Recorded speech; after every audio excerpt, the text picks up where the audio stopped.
অভাবের তাড়না ইদানিং এতই বেড়েছে, মায়ের সাথে কথা বললেই বুঝতে পারি।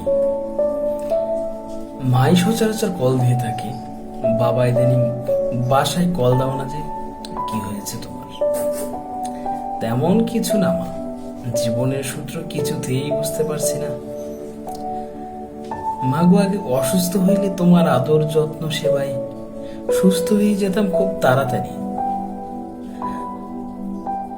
মাগো, এখনো সুস্থ হই, কিন্তু অনেক ধীর গতিতে। তুমি বললে না মা, কেন কল দিই না? মা, জীবনকে যত সহজ করতে চাইতেছি, জীবন তত জটিল হয়ে যাচ্ছে।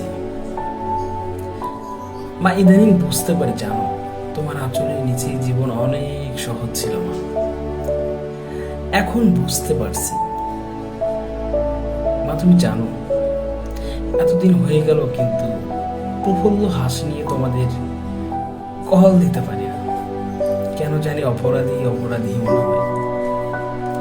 বিশ্ববিদ্যালয় ভর্তির পরে তোমাদের কষ্ট লাঘব হবে ভেবেছিলাম, আমিও বলেছিলাম, কিন্তু দেখো তোমাদের জন্য কিছুই করতে পারছি না।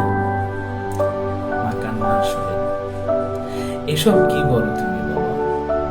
একদিন তুমি অনেক বড় হবে, পাশ থেকে বাবা বলে, সেদিন হয়তো আমরাই আর থাকবো না। কল কেটে দিয়ে এক পশলা কান্না করে নিলাম। কিছু কিছু শব্দ কানে এমন ভাবে ভাসে,